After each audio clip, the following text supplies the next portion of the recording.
Hey everyone, welcome to More Than Meets These Guys. This podcast is a journey through Transformers from the beginning of the animated series with two old friends, these guys, coming at it from different perspectives. Together, we will go episode by episode with the occasional extra to look at how the show holds up or if it's a trap of nostalgia. We'll be looking at all things involved in the episode, whether there are real world factors that crept into the writing or if the episode is typical afternoon cartoon fodder. I'm Evan. I'm a lifelong fan, as you can see behind me. Yeah, I'm familiar with all aspects of the franchise and the fandom for many years now. Well, Ed is familiar with Transformers, but it's really nothing he got into when he's younger. So thanks so much for joining us. Ed, how you doing, man? I'm doing great. I only like Dune is the only thing that I like You're not well, not in Robotech. in Robotech. Yeah, that's Well, yeah. I true. was actually just looking for a Robotech hoodie a minute ago. Yeah, man. Speaking of Dune, so the wife and I went on our first anniversary up to it was actually Suchess, Georgia. We're up like 2,800 feet up on the side of the mountain, just chilling in a cabin for a few days. And we go down to the main store down there. We're like, okay, guys, what do we do? We the cabin's cool. It's really nice remote, but we want to do something while we're here. Like, well, I said, is there anything in Suchess? And like, besides the store, which I kid you not was called Suchess Life. Um, which is that's cute, that's whatever. brilliant. Oh, that's really good. It's great. It rolls off the tongue. It's fantastic. It's like this little like the mountain roads are like you do this like constantly, and you come around Mhm. this bend, and it's just there, and it's got like an antique thing across the way. It's got like this place has like local artists make they weave they knit together things and they make candles and jars and jelly and jam and hot sauces. That's that kind of place. But the cabin, I can't say enough good things about it. If anyone wants a really good getaway in the beginning of the Appalachian Trail, such as Georgia, it's about 45 minutes away from Helen, Georgia, but it's quieter. Oh, But nice. that said, I had to learn how to say this too because I'm not local. So we went to Dahlonega. I kept saying Dahlonega, but it's Dahlonega. It Sure. was apparently the nation's first major gold rush. It's in the mountains of Georgia. So they kind of built this really charming, quaint downtown area. And it reminds me, to give you an idea, of Fairhope, but less beachy art and more like mountain living kind of art. Huh. There's like a deadhead store there. There's like, Oh no. yeah, well, it was actually really cool. Just a hippie store. There was a restaurant called Shenanigans, which every time I passed by, I kept thinking of that line for Super Troopers. Oh, you mean Shenanigans? Um, and then like Wasn't that the restaurant in the movie Waiting? Wasn't that what it was called? it might have been. It I think it wasn't. It was was. that place has all the Irish stuff on the wall. Oh, you mean Shenanigans? The so that was cool. The whole place is charming. A little general store with kind of um stuff that I guess it's there for touristy stuff because it is a little tourist trek on the way to really you're kind of close to the border of Tennessee. But so we found though something we like to do is go through these antique malls and just find weird stuff. Like she found these really cool turn of the 20th century postcards from that one had Mount St. Helens before it blew up, and someone's letter to someone else about hiking it. Oh, that's cool. And there's another one with a Crown Vista lookout point over Columbia Valley and River Gorge. So that kind of stuff. But dude, that's some really questionable things in there too. Well, there's one booth. You walk in there and it's all the Confederacy apologist stuff all around, like the Lincoln conspiracy and Oh. all different things with like really, really, really. But it's the Appalachian Trail, so I kind of expected that. Well, you're in the South also is the thing. Like no Well, matter where you go in the South, you're gonna find that kind of stuff. but it's like an Uber version of the South, because like Yeah. Pensacola area, you don't really get that much. I disagree. I disagree. In my You, travels, I spend a lot of time at flea markets, antique stores, and I have that's true. seen tons and tons and tons of that kind of stuff. As I've said before, also my growing up, my dad was an antique dealer, Yeah. and we every weekend we went to auctions, flea markets, yard sales, antique malls, you name it. We went to these places, and I saw since I was a kid, since I was like 6, I saw tons of this stuff, and it's Mhm. all over, and it's not going. I hate to say it, it's not going anywhere. It's pretty rough. Yeah, I mean, dude, I gotta say the worst thing we found. First of all, a late 1930s German railway book. So you kind of think of what the Nazis used the railways for. Mhm. Not a really good look. But yeah, it was all No, I don't like very that. yeah. Well, then again, you got to remember that Helen, which is not far away, is like Austrian themed little town. Yeah, yeah, that's a cool little place, actually. It That's is. It's a really nice place. yeah, I I've went always there wanted since to I go was there. young, Yeah. but and that the Dune reminded me because I found like the old Dune board game that you're like, yeah, that's the bad one, but still, yeah, I had the old like Star Trek, the original series, I think the motion picture board game, Milton Bradley, all kinds of cool stuff like that. But that same booth that had all those board games had, and I kid you not, probably 3 or 4 in plastic, all sealed up, that were going for about $495 a piece. The Time magazines with Adolf Hitler Man of the Year on it. Oh, the Man of the Year. Oh, wow. Yeah, They that had was they had I've never seen that in multiple of person. those? Huh? They had multiple of those? Yeah, they had like 3 or 4 copies. Yeah, and Man, I don't five know, hundred dude. dollars a piece. I'm like, yeah, you know what? Even if I had that money, I couldn't make myself in like Alice is like, it's cool, it's history. I'm like, yeah, but I don't want anyone to see me buying that. It's No, like, no, not unless you were just gonna like shred it like on the spot or something like that. I don't yeah, know. that was just one of That's those really weird things. weird, I've man. never seen something like that in an antique mall. That was a new one for me. And Man. no Transformers, unfortunately. Yeah. I looked. Yeah, I'm sure. I'm sure. No Anything like good. really weird stands out for you that you've seen in these places? Oh, I have a really bad problem with making decisions. If I'm ever confronted with more than one thing that I want, I either want all of it or I'm not going to get any of it. Mhm. And and I hate it. And I've tried to come to terms with it. I just can't. But years ago, I was at a flea market, and I mean, I generally always find cool, weird and cool stuff at flea markets on some level. Mhm. But once at the one that I like to go to in town, there's it's like a big square, but in the middle there's like a kind of like a through line, but then there's like this little orphan like row where There's like, it's kind of, it's always like a dead spot, but every now and then I'll find like cool records out there or something like that, or comics or something like that. One time I went there and it was dead. There was like 3 people. And this is like 30 booths in this one little spot, but there's like one dude there, and he's on his booth. He has just 2 shoe boxes mhm. on his booth, and I'm like, oh, I wonder what's in there. And I go up to it and I look in one, and it is full of Garbage Pail Kids cards, which Wow. I've said before that I love. I have a huge collection of it. I love Garbage Pail Kids. I was like, oh my god, Garbage Pail Kids, and I was like, man, I don't know, and that's pretty cool. And I didn't want to, show my hand, because Mhm. you gotta have a poker face at the flea market when you're dealing with cool stuff.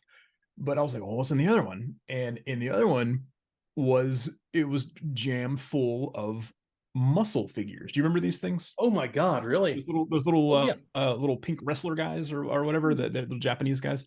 Yeah. Which those 2 things together just completely defined 1987 to 1989 for me as a kid. And like, those were my favorite things. I had stopped playing with action figures at that point, and all I did was collect Garbage Pail Kids, play with muscles, watch wrestling, and read comic books. Mhm. Um, and play Marvel superheroes and Dungeons and Dragons. That But actually, those are the best things. So they combine little figures and wrestling. right, exactly. And I was so, I was like, oh my god. I was like, well, how much do you want for these things, dude? And he's like, uh $25 each. And I had about $25 on me at the time. And Wait, each I was like, box or each figure? for each box. Oh, Each box. Yeah. And I was like, and this isn't like the early 2000s, so this was before that stuff was, was worth money, so that mhm. was probably like a fair market value for those things. But Yeah. I wanted both of them. I was like, I want all of this, like I want every bit of it. And he was like, I was like, well, you take 25 for both, and he's like, I can do like 40 for both. And I was like, I have $25 on me, dude. And he's just like, nah. I mean, he's like, I can't do it. And I'm like, I get it. And he's like, but I mean, pick one or the other. And I'm like, I cannot. My brain will not let me do it. I can't do it. And to this day, I regret not picking one or either one of those things. It was the what if you got away from you.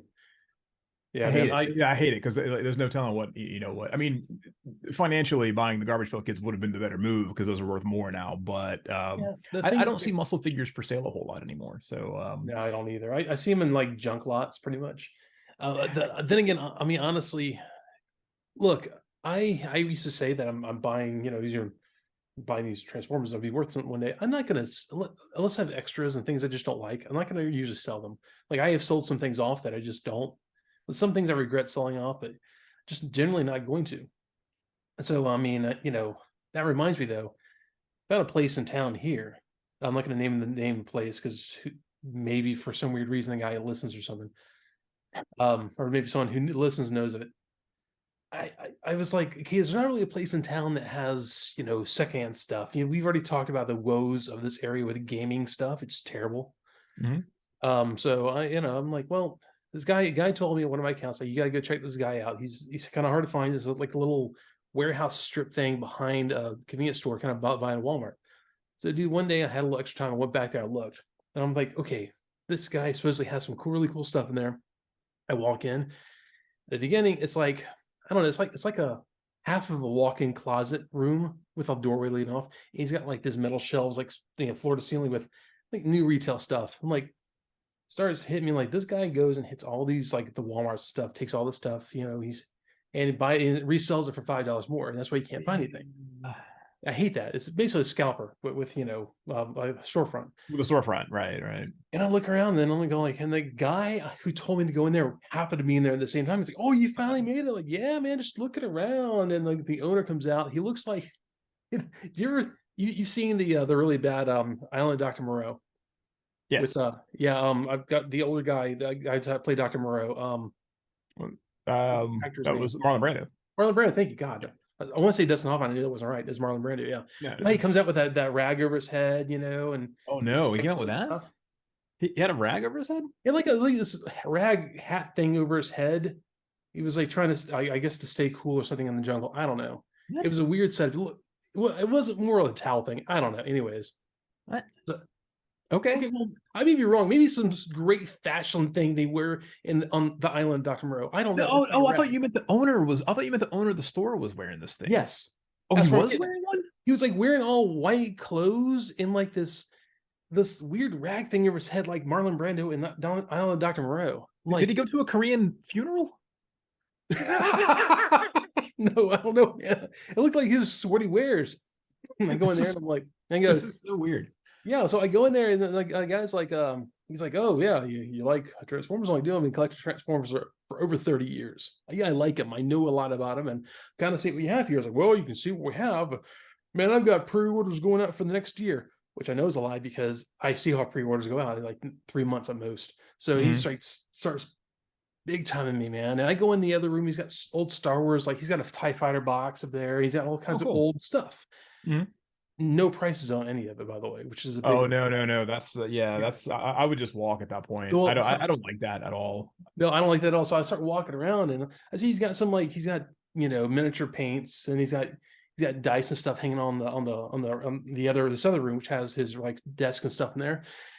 And I'm like, so man, it just you kind of see what we have here.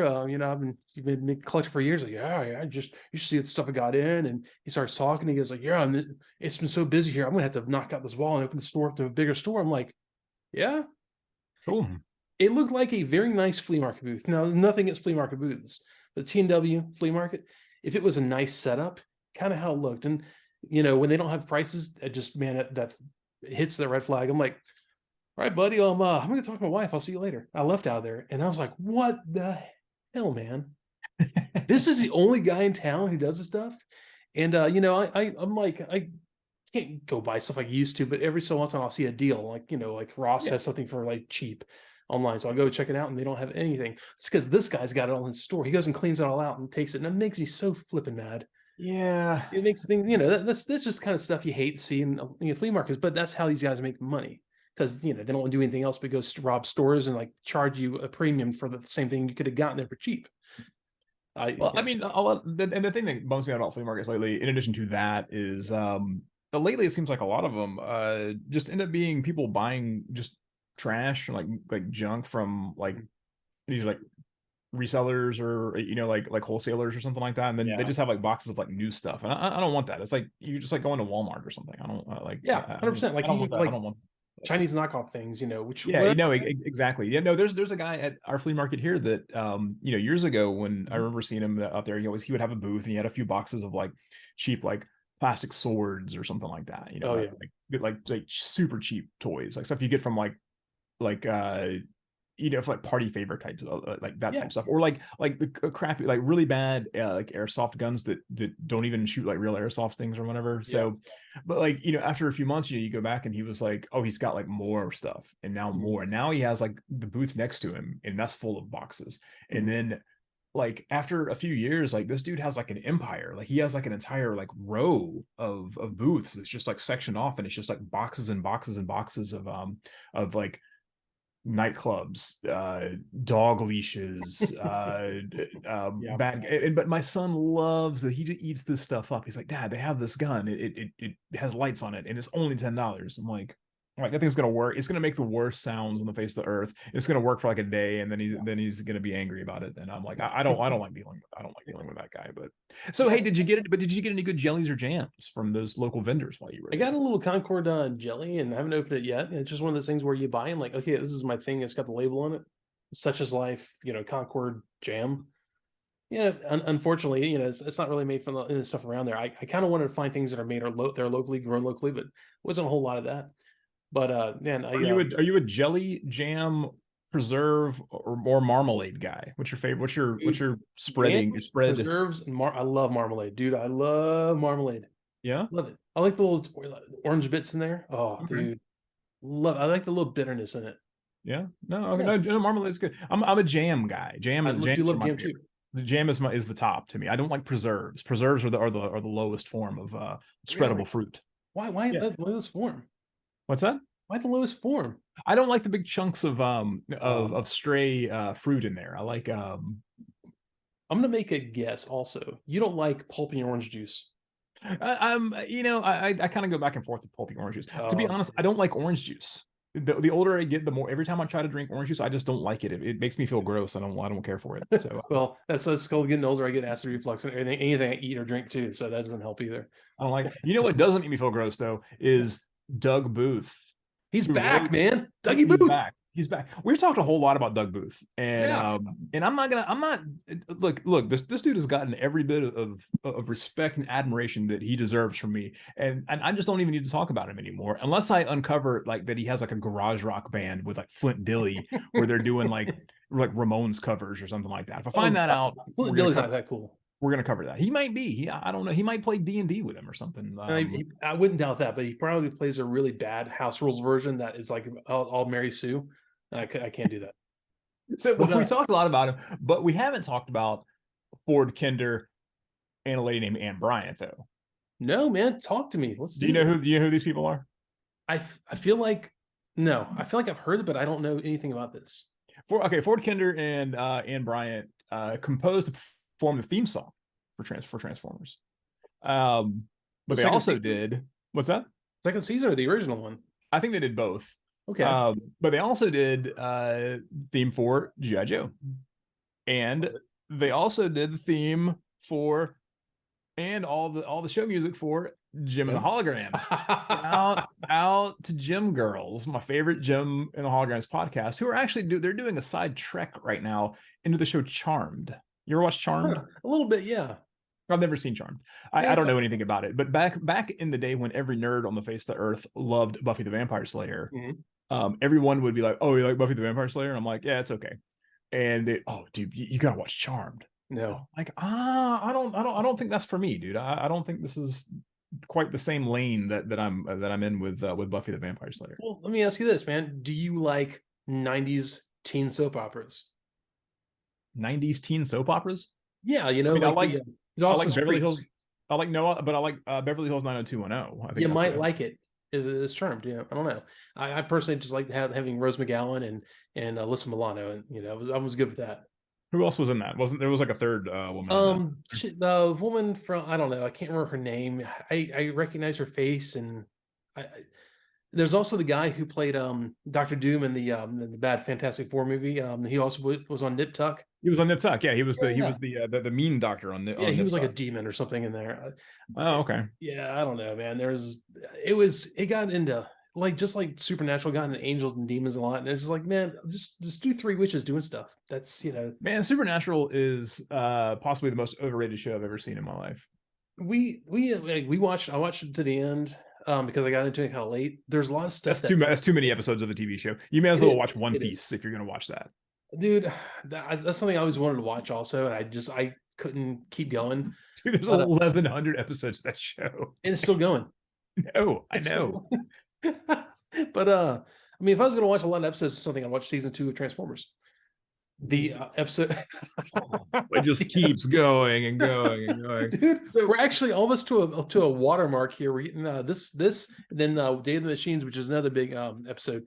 I certainly hope so. We started this one out with we have a little task force here. We got Beachcomber. This is cool though. This is cool because we haven't really hung out with Beachcomber a whole lot. Oh, man. I'm kind of excited to see Beachcomber. He's like a beatnik deadhead. I love this dude. I want to see more. I want to see more of him. He's great. Cool. Oh, you will too. He's hanging out with Bumblebee and Hound here, but they're also hanging out with Spike and some dude. Park Ranger A. A park ranger. We'll get to his name in a little bit though, because they reveal the name in a little bit, but. Like Allison Mine's education. I like seeing the park ranger stuff of this. I like seeing the environmental part of this. It's kind of cool. So I really dug that. Sure. So they find like some trees have been eaten by something giant or whatever, and like just like chunks taken out of them. And like, why don't you just, if something's gonna eat it, just eat the whole thing? Like don't just like you don't take a cookie and eat like 2 bites of it and throw it away, and pick up another cookie and eat 2 bites of it and throw it away, or you don't eat like. But you don't like eat like 2 bites of a slice of pizza and then get another slice of pizza. Okay, like I will counter this though, because soon after they discover all this stuff, we cut to the Insecticons in their little lair, and Bombshell makes like a Chinese food joke. He's like, "Oh, the problem about pines is you're hungry later, or you need more energy later." So they eat all the pine needles. Which, by the way, if anyone's ever curious, you can actually subsist on pine needles. They are full of vitamin C. They're full of other. You can boil them down. You can eat them as a like a last resort meal. Probably not the best tasting meal, but they're not poisonous. So look, have you done this? Actually, I know this from my education. Yes, you can make a tea with them. Actually, that doesn't sound very good at all. It's very bitter.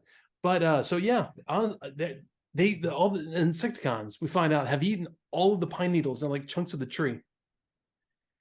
And they're making like Chinese food jokes about how they like, oh, you have a problem with it later. I'm so hungry again later.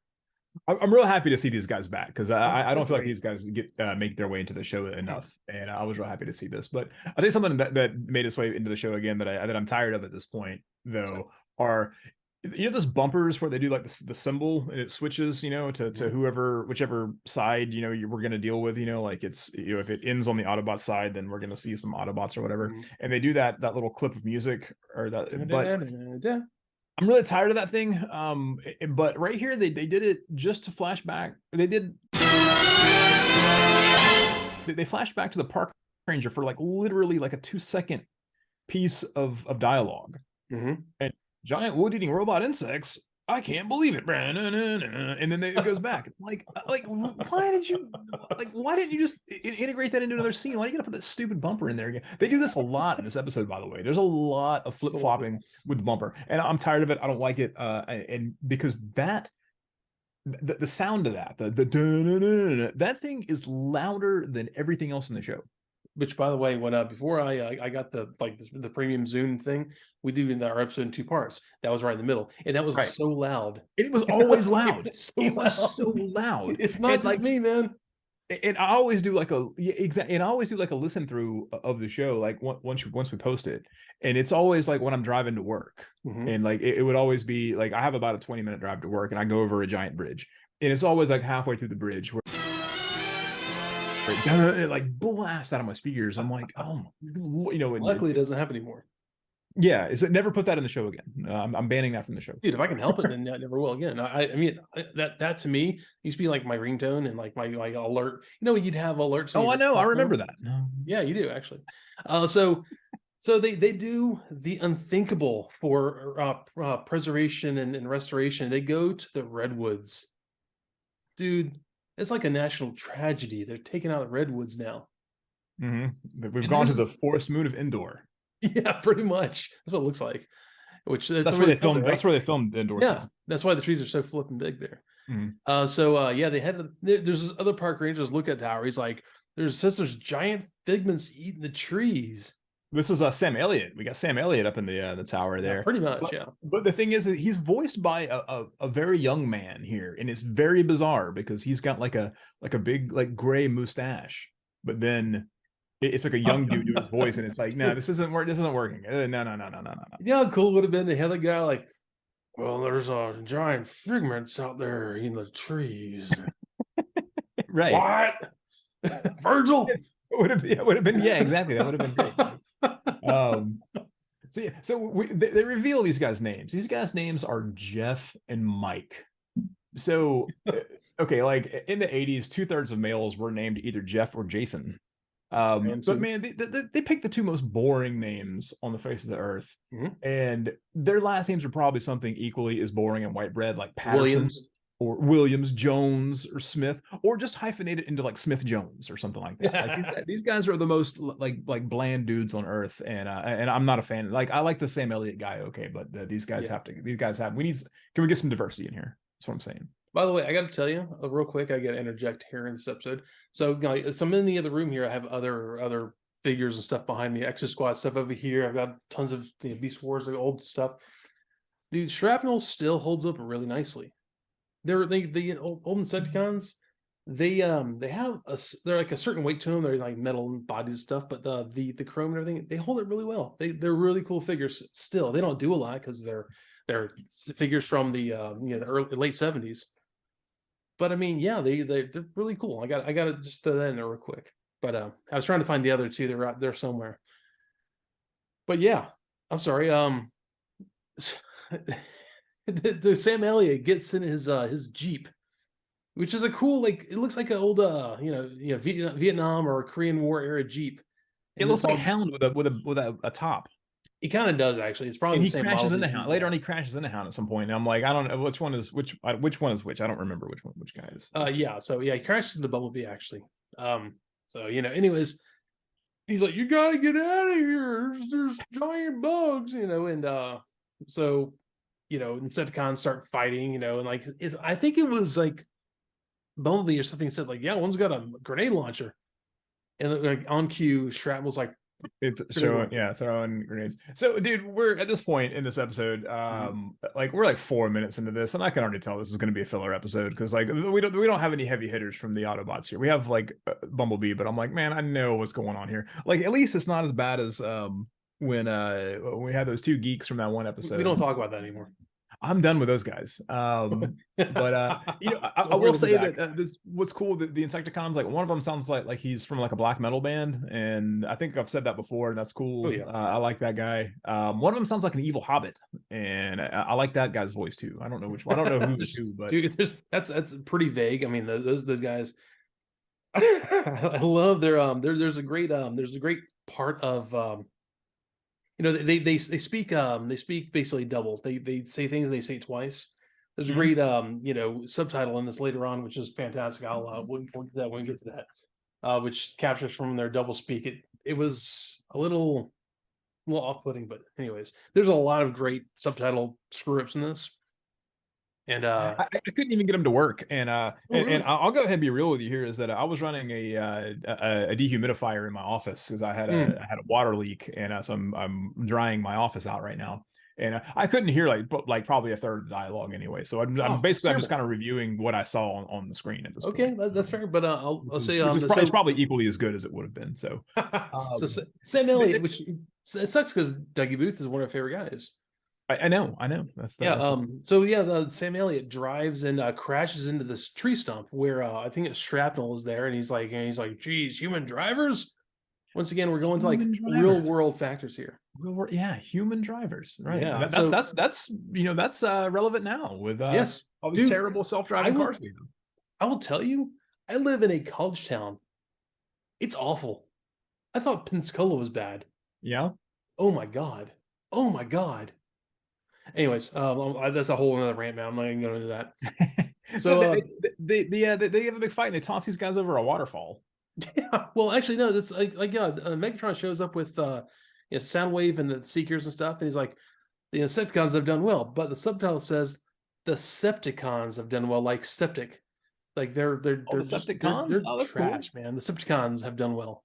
Well, that I mean, that kind of goes in with his general attitude about him. So You're not that's wrong, fine. actually. Um, So yeah, he kind of he shows up and they actually no, it rolls. The three Insecticons get by this downed redwood and Kickback, living up to his name, kicks this oh, yeah. redwood, tumbles down this hill, and they're running through the river. They hit the waterfall, and if anyone knows who's there, Hound is there. You see the little like shelf down below the waterfall. You know they're gonna jump down there. He's gonna make it look like Oh, they yeah. telegraph Yeah. that completely. So, yes, they it looks like they've all perished, but they're down there, they're hanging out.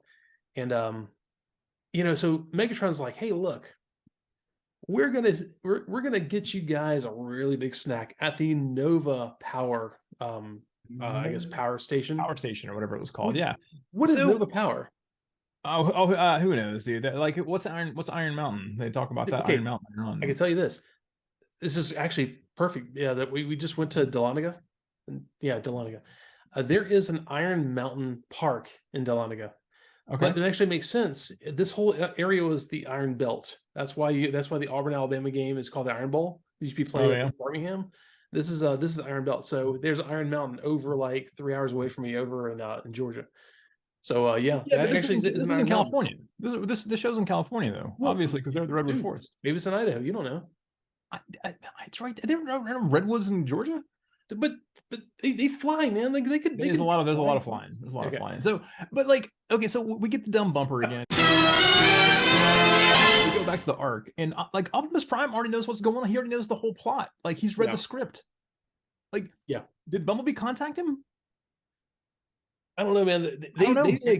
They just leave a lot out of the middle in this one. Yeah, it was just like he was like, "Oh, the Insecticons are going to go eat energy at this power plant. We got to go stop them."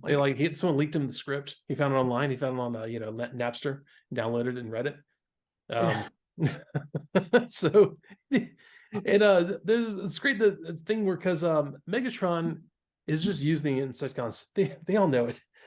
All the Insecticons know it, and like so he's telling them about this Nova Power Station, and he's like, "Your choice of appetizers is impeccable, Megatron," but the subtitles say your choice of advertisers is I did see that. I did see that, and I didn't hear what he said, and I was like, and I couldn't. I was like, I'm just gonna imagine that he said that. He's all about the Applebee's appetizers menu.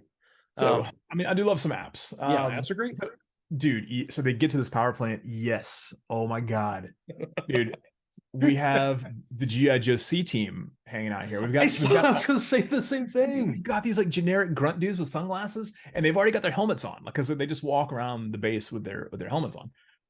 Dude, they've got the AH-1 or the Dragonfly helicopter knockoff, the Huey Cobra knockoffs, and they're white because they're mooks, obviously, and they don't want to give them a color scheme. Dude, oh, I'm so excited about this, dude. See the bullets they shot? They're like these little round like power pellet things. Yeah, dude, it looks like something off of an Atari game. Dude, this is great. This is great. But then it dawned on me that I was like, wait a minute, they're attacking a power plant. Why is there like an armed why is the army there? I think they're getting hip to all this Decepticon stuff. I think they must be because there's a power plant not far from where I live, and I've been by there, and I've never seen like an attack helicopter hanging out outside. Okay, that is the Charlie Crist power plant. You know that there's actually like helicopters in there. Well, you got to. Well, yeah. If you saw this guy showing up, flying in there, you'd pull your helicopters out too, and we're going after him. Charlie Crist power plant is a go. The Santa's got to have some tanks in at Gulf Power. God, don't get started. Soundwave is up his game here, and he ejects 2 bird tapes at the same time. This is really cool. Yes. He's got Laserbeak, and he's got I don't know this other guy's name. Buzzsaw actually is the one that came with him. It was the golden one. Laserbeak's the red one. He came separately. You can buy him with a 2-pack with I think like Frenzy. Yeah, I think it was Frenzy. Anyways, and I know that I only know that because I know that Rumble and Ravage came together. Remember the R's came together. Blue and the black. Yep. So so that is Buzzsaw and is Laserbeak, which is cool because he doesn't even take any prompting. Man, he's like eject, they're out, and already going their condor ways. And honestly, they take out the helicopters pretty quickly, but the Autobots show up and they're doing this whole fight. And I was really I can understand why he had Ironhide and Wheeljack climbing up the towers. Oh, dude, hang on. Before there's a part before that where they go, those choppers are in trouble, dude. These choppers are literally on fire and plummeting towards the ground. Like you think they're in trouble a little? Smoking going down. Like they're literally plummeting straight down to the ground. Like they were just hovering and got blown up. And if there was a G.I. Joe episode, there would be two parachuting guys next to him, because actually, everybody bails. Yeah, everybody bails out. No, yeah, they were never allowed to show the heroes, getting shot down or dying in the show. That was actually from the show Bible, which, okay, I don't know why I'm like, but actually, so yeah, then these guys are parachuting. They were landing in the desert somewhere and on by Iron Mountain. Oh yeah. I laughed so hard that like this choppers in trouble. I saw the same thing. Like, choppers are done. Like they're in a little trouble. They're done, man. Dude, oh god, the Insecticons, they get my guy here, man. They get Soundwave and they brainwash him, dude. I'm real not having this. I don't want this. That's a huge get for them, though. Think about it. It is, because he's got similar powers too. He's like he's a force multiplier at this point. Dude, that was the best get they could have gotten. And the best part about this is they're in there eating the Nova Core and growing. They're like getting huge by eating this Nova power thing. Oh, they are okay. Yeah. Put a pin in that, because I need to address something with that later on. So I'm sure I'm not at all surprised you have to do anything with that later. But so yeah, Soundwave has like a suction cup, like a old spy things. You put like a suction cup with a wire hanging from your ear. Yeah, it looks like a stethoscope almost. That you're he's got that going on there. Yeah, like a 1960s spy has this. Yeah, and it's like he's doing that, and he realizes what's happening. He's like, oh, they're going to betray Megatron.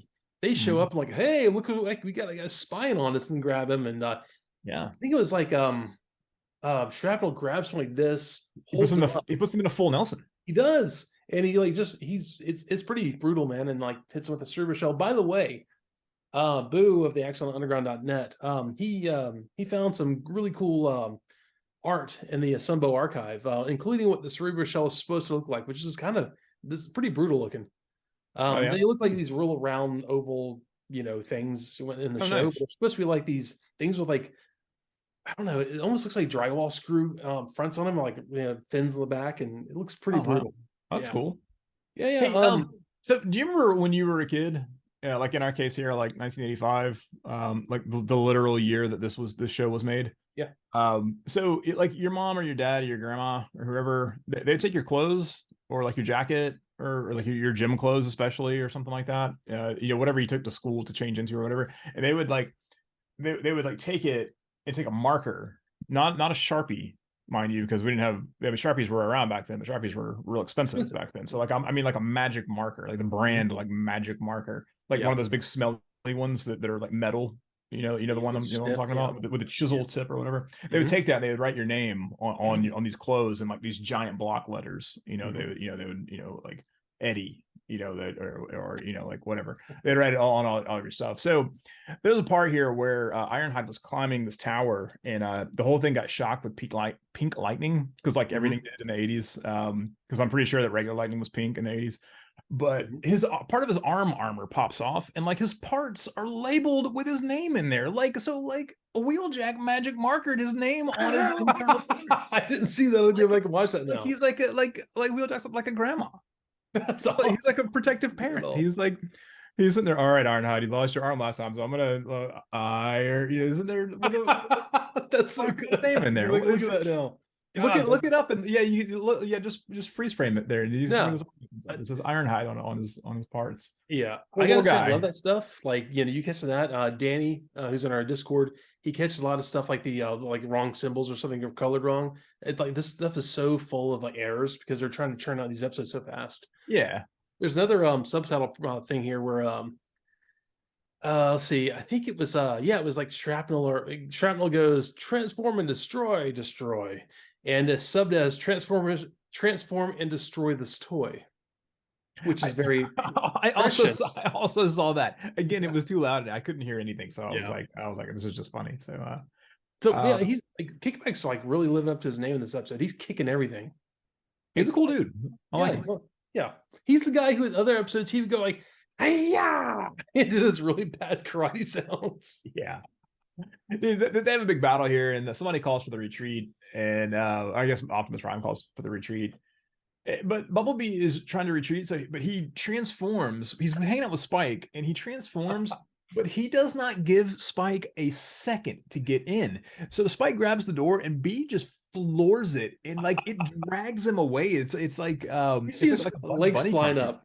Yeah, he's like holding onto the door frame, and he's like flapping like it's like a half a second long. But I died laughing at that. That was very funny. Yeah, it was just like a split second. You see him like his legs flying up over the roof of Bumblebee, and Bumblebee says something like, "I hate fighting in reverse." Oh, I hate fighting in reverse. That's a good way to rationalize retreating, running away. So man, they show up to the Iron Mountain base. Dude, I gotta say, first of all, the Iron Mountain base looks like a Decepticon base, like in the middle of nowhere. I thought it was purple steel. I did too. I was like, oh, they're at the Decepticon. The Decepticon's got a new base. This is real cool. And yeah, well, you would expect that thing. But you can't be good. You can't be purple and be a good guy in the 80s. Purple's a bad guy color. And it's got this weird like diamond thing on the top. It's this weirdly shaped. It looks like alien. What's it for? What does it do? It has they have laser computer. They have laser guns built into the rocks.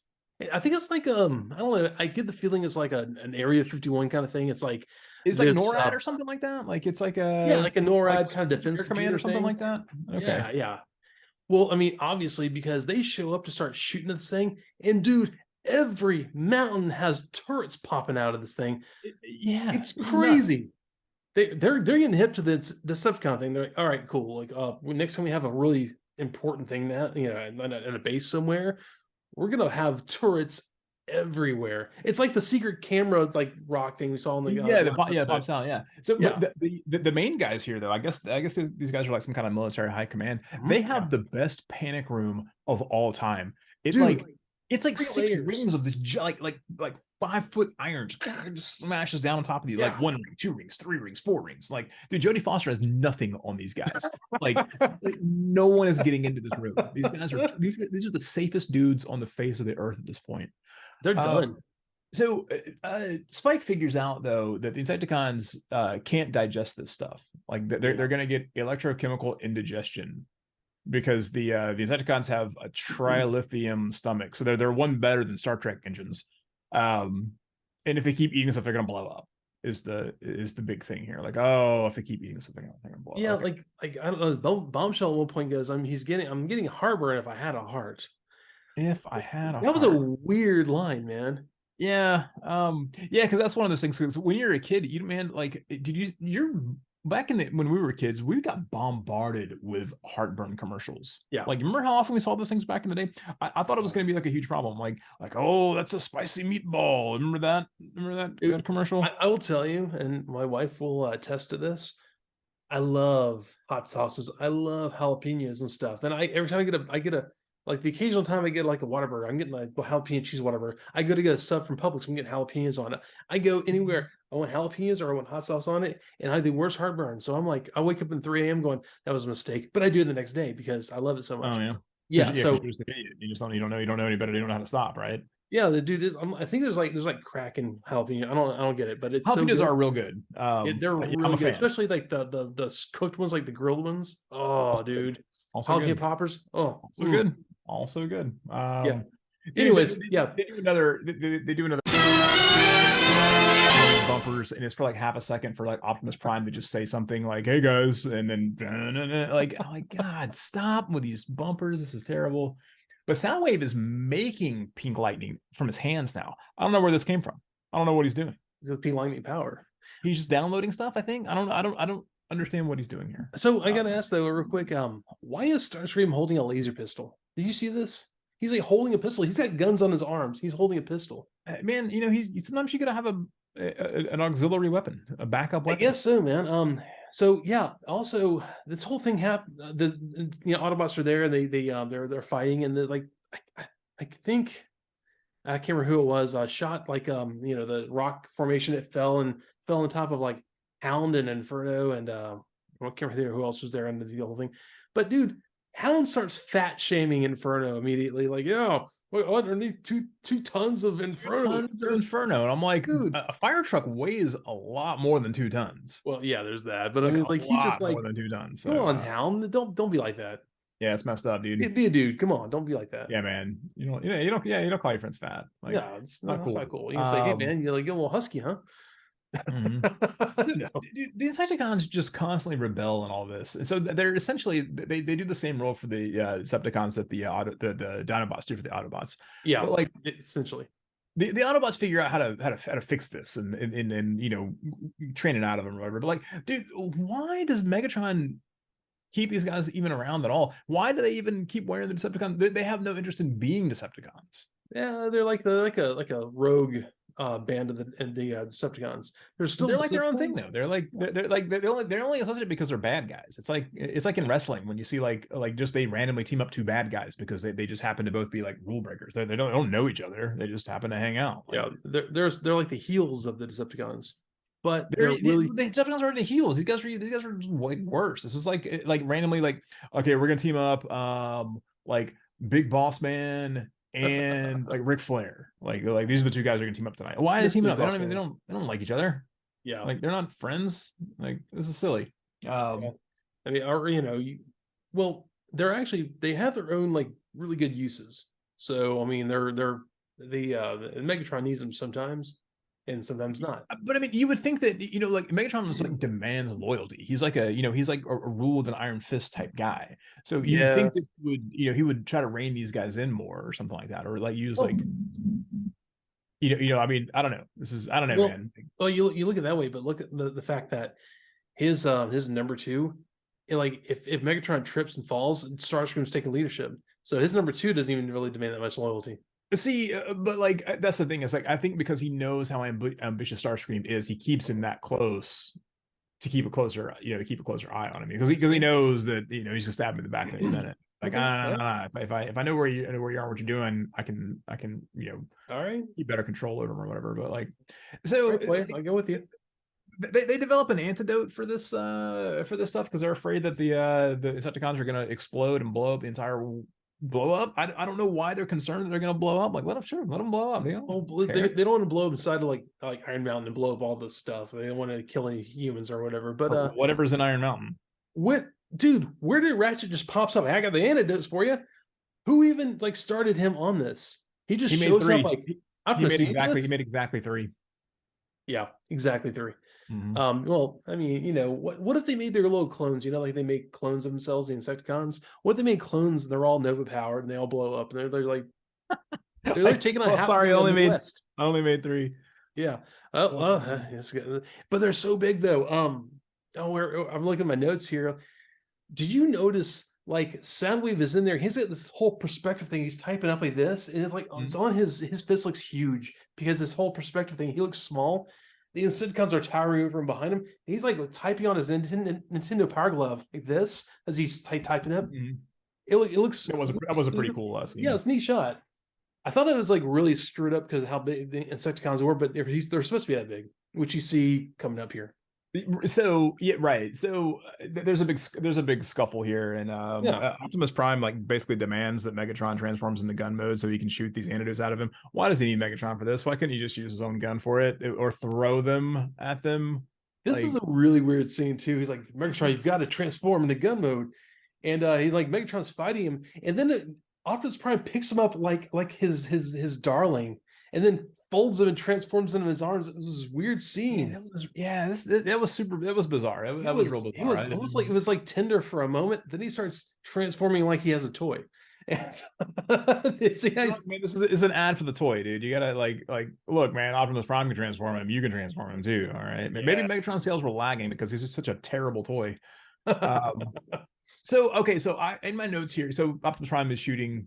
He's like basically front loading the antidote into Megatron and shooting him in gun mode and hitting the Insecticons. And I was like, why are they shrinking? I completely missed the part where they were getting giant. I had no idea they were getting giant. That I'm glad you said that earlier because this made this entire episode make a lot more sense. And I don't even have any jokes anymore. My jokes are just shut down. It's done.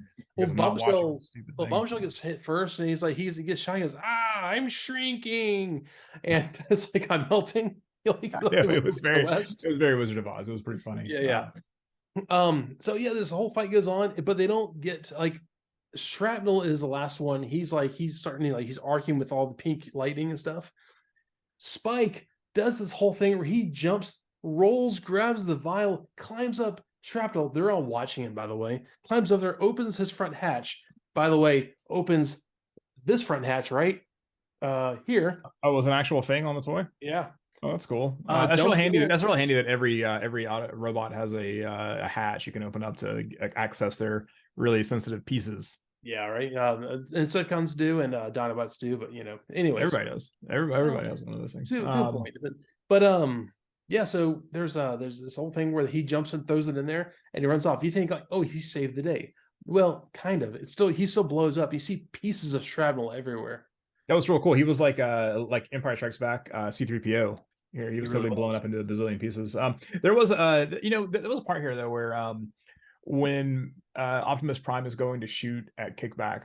And okay, so we've established that Megatron cannot remember anyone's name. He does not care about anyone's name. Optimus Prime knows Kickback's name. And you know what? I don't know that they've ever interacted up to this point, period, at any point in this show. And all I'm saying is that this is how you be a leader. This is a power move. He knows everybody's name. He knows, because like let me tell you a story. Let me tell you a story here. Like years ago, this is probably about like 8 years ago, I started a new job. And it was like my third or fourth day of training. And I was I think I was just out of training or something, or maybe I was still in training. I hadn't even been there for 2 weeks yet. So I'm going to a for lunch. I'll whenever to a pizza place to get a sub.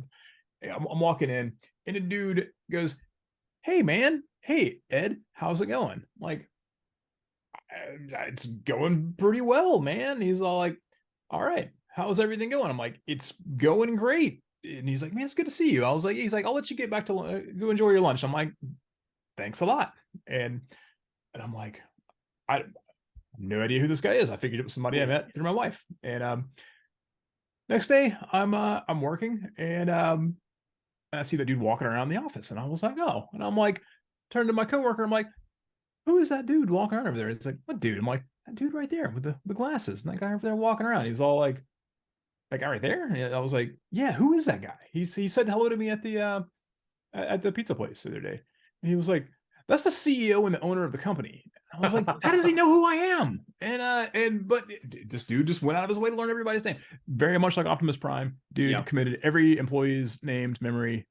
And see, that's how you get loyalty. I still work there. That's how you get loyalty. So yeah, well, but then again, like I have my job. I have like 150 accounts, and I've got to learn on these people, and there's constantly changing out. So it's hard for me to do it, but I always try to do it. But that guy to know who you were first day, that's pretty strong, man. I know. Yeah, I had no idea.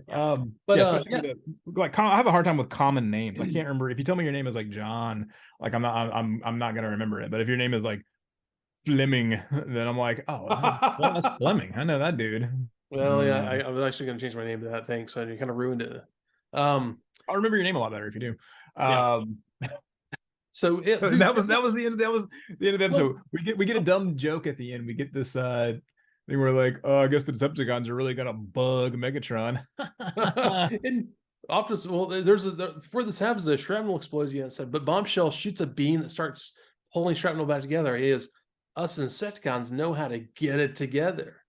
Bad guys and the good guys got a dad joke. But the best part of this, the last like lame joke stance, they're all laughing, and Optimus Prime is doing this like in the background. Yeah, it's so bad. He's like doing weird jazz hands like above everyone. Like he's huge. I don't know. It was weird in the episode. Honestly, it was a filler episode, but I had a lot of fun with it. It was just so yeah, of course I say that it was going so well being in this room. Of course it does this one time. So yeah, Jazz hands Optimus in the back, and that's how the episode ends. And honestly, I'll tell you, it was a fun episode. It was there's nothing bad about it. Insecticon's doing stuff that's kind of fun, and I really like how they used the Insecticon Syndrome in this, because the China Syndrome was a big movie, in the late 80s. syndromes were a big, scary word. So Oh I yeah. appreciate that. But anyways, so what do you think, man? It was fine. We got Beachcomber, which was cool, but then like he just went away and didn't do anything else in the rest of the episode. It was like Optimus Prime showed up and then nobody cared anymore about Beachcomber. And we got the Insecticons, and that was cool. See them back. I mean, I can't call this one bad at all. Like, it's just kind of middle of the road, man. It was, which to be honest seems kind of the standard for a lot of the season 2 ones. Nothing like was egregiously bad or anything like that. It was fine. So for both kid brain and adult brain, I'm going to go 2 muscle figures that I both owned and also did not buy as an adult out of 5. Maybe the guy that had his arms up that had the T-shirt that said Texas. That was my favorite muscle figure. Yeah, man. Yeah, it was fine. Speaking of speaking of real world factors that crept into the episode, the guy that we referenced earlier that did the theme song, Clifford Kinder, actually. In addition to being a composer and for all these TV shows, dude is now a medical doctor in Miami, and he specializes in HIV and AIDS research. That's really very cool. Topical to 1985. Nice, very, very, very cool. Yeah, there was actually a huge need for that back there in '85. 80s were crazy. Maybe people like our for instance Trigger, who's in the Discord. Discord. Thank you. Yes. It may be too young to realize what we went through in the '80s, because it was horrible. Crack and HIV were huge. And we heard about it every time we turned around. Yeah. So it's very topical. And so nowadays it's gotten to, so honestly, where I understand they have gotten to the point where it's almost negligible, like the effects of it. So it could be part of Ford's research, could have led to that. So all cool, man. Nice. I love to hear that. Yeah. But so I'll say, man, I was kind of looking forward to this because I completely forgot of this episode. I hadn't watched this episode in so many years. It was fine. I actually liked for the environmental science part of it. Speaking about the redwoods and conservation and stuff, that was really cool. Honestly, the weirdness of this episode and the throwaway, I guess filler episode that it was, there could be worse filler episodes.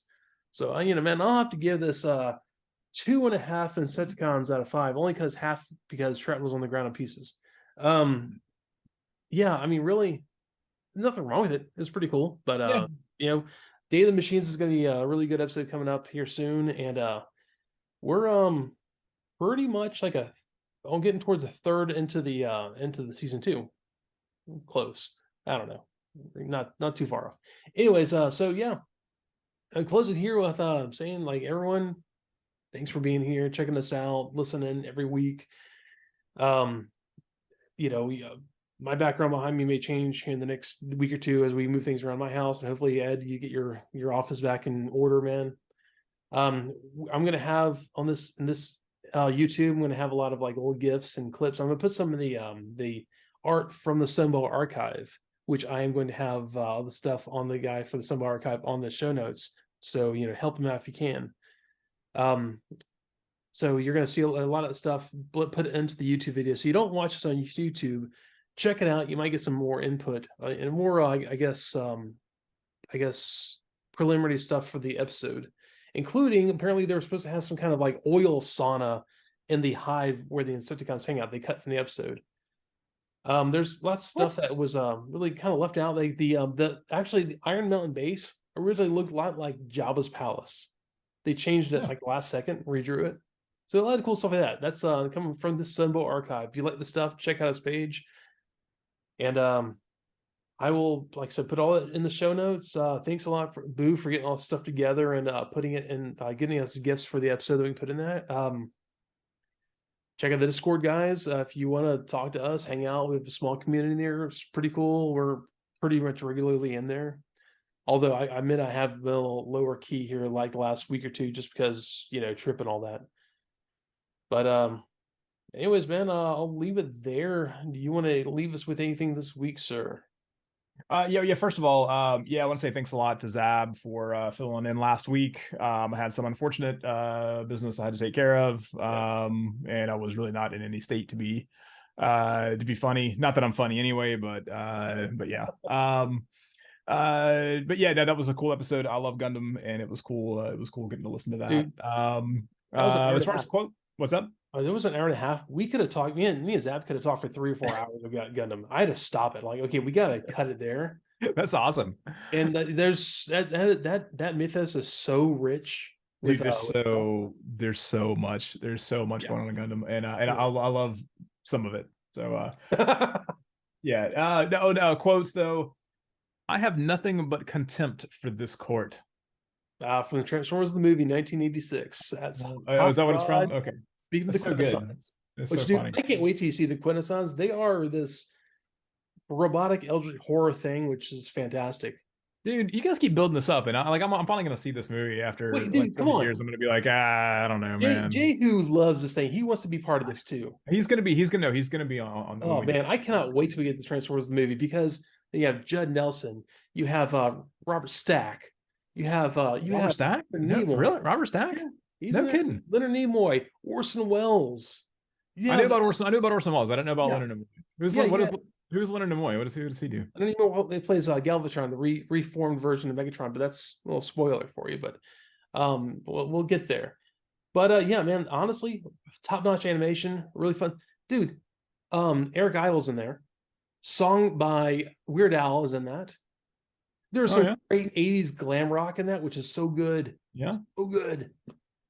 All right, we got to make it through. We got to trudge through season 2, and then we'll get there. All right. All right. Well, all right. All right, everyone. Thanks so much for being here this week, and we will catch you next time. All right. Roll out. Yeah.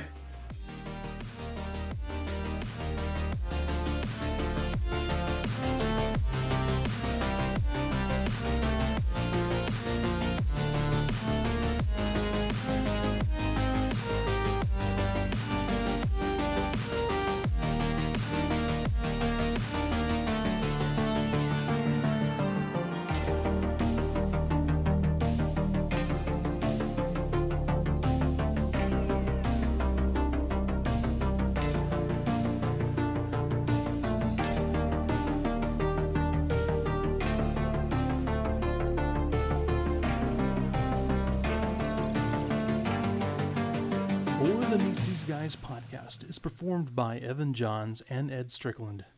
Research is done by Evan Johns, Ed Strickland, and with special research help from Boo of the AxalonUnderground.net. Graphics and images in the video portion are created for the podcast exclusively by C. Hooper. Special thanks to everyone who makes this podcast more enjoyable every week.